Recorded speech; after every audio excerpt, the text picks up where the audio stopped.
ইফতারিতে যদি এইরকম ঠান্ডা ঠান্ডা ডেজার্ট থাকে তাহলে খেতে খুবই ভালো লাগে। আসসালামু আলাইকুম, কেমন আছেন সবাই? আশা করছি ভালো। হাজির হয়ে গেলাম খুবই মজার একটা ডেজার্ট রেসিপি নিয়ে। আশা করছি আমার আজকের ভিডিওটি আপনাদের ভালো লাগবে। ভালো লাগলে একটা লাইক দিয়ে পুরো ভিডিওর সঙ্গেই থাকবেন। এখানে আমি একটা বাটিতে 1 বাটি তরমুজ নিয়ে নিয়েছি, আর এটাকে এখন আমি ব্লেন্ড করে নিব। ব্লেন্ড করা হয়ে গেলে একটা ছাঁকনি দিয়ে ভালো করে সেঁকে নিব।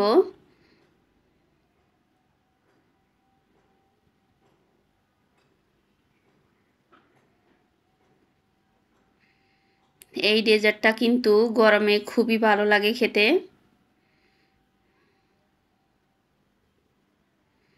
এই তো আমি সেঁকে নিয়েছি ভালো করে। এখন চুলায় একটা ফ্রাই প্যান বসিয়ে দিব। দিয়ে দিচ্ছি তরমুজের যে রসটুকু বের করে নিয়েছি পুরোটা। এখানে আমি 1 বাটি নিয়েছি, আপনারা আপনাদের পরিমাণ মতো নিয়ে নিতে পারেন।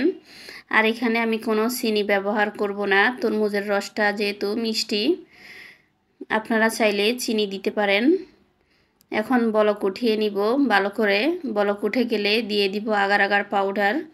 এখানে আমি এই আগার আগার পাউডারটা নিয়েছি সামান্য একটু পানি। পানিতে আমি 1 চামচ আগার আগার পাউডার মিশিয়ে নিচ্ছি ভালো করে।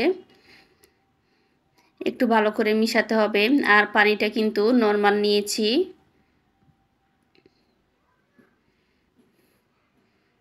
এখন 5 মিনিটের মতো আমি জাল করে নিব।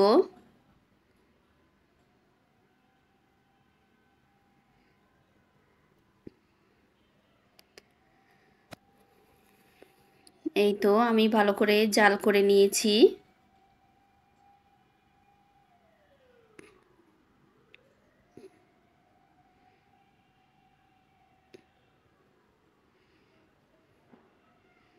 এখন নামিয়ে ফেলবো, একটা ছড়ানো প্লেটে ঢেলে নিব।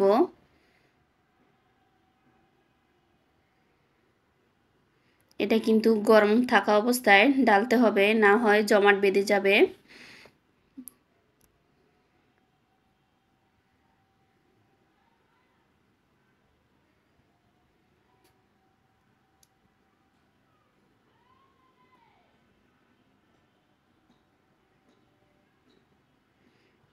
এখন এটাকে ঠান্ডা হতে দিব। এদিকে আমি চুলায় দুধ জাল করে নিয়েছি। আমি 1 কেজি দুধ নিয়েছি জাল করে।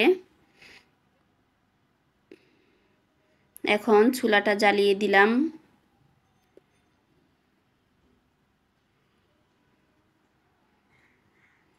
এখানে নিয়েছি সামান্য একটু পানি।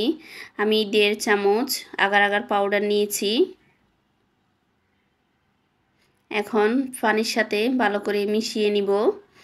মিশানো হয়ে গেলে দিয়ে দিব দুধের মধ্যে।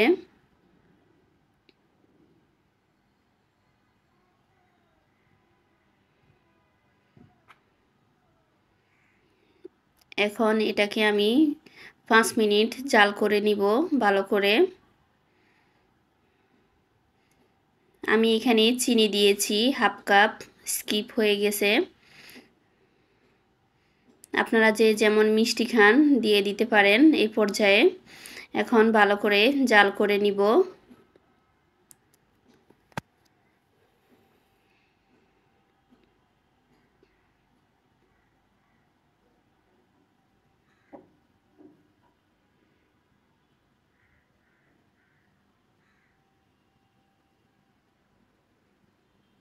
এই তো ভালো করে জাল করে নিয়েছি। এখন যে জেলিটা বানিয়ে রেখেছি আমি, এটা কুকি কাটার দিয়ে কেটে নিব।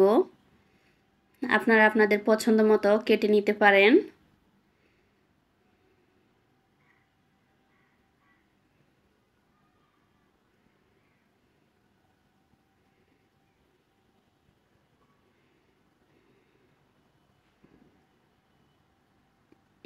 এই তো সবগুলো আমি কেটে নিয়েছি।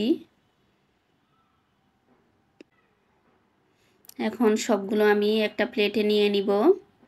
এই তো কতটা সুন্দর হয়েছে দেখেই বুঝতে পারছেন। এখন যে বাটিতে আমি বসাবো সেই বাটিতে দিয়ে দিচ্ছি। আপনারা আপনাদের পছন্দ মতো দিয়ে দিতে পারেন। এটা দেখতে যতটা সুন্দর হয়েছে খেতে এর থেকেও বেশি মজা হয়েছিল। ছোট বড় সবাই কিন্তু এটা খুবই পছন্দ করবে। এই তো আমি সবগুলো দিয়ে দিয়েছি। এখন দুধ দিয়ে দিচ্ছি। দুধ কিন্তু গরম থাকা অবস্থায় দিতে হবে, না হয় জমাট বেঁধে যাবে।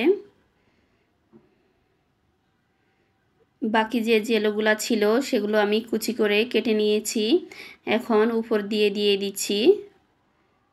আপনারা চাইলেই স্কিপ করতে পারেন। এখন আমি সবগুলো দিয়ে দিয়েছি। ঠান্ডা করে নেওয়ার পরে দেখেন কতটা সুন্দর হয়েছে।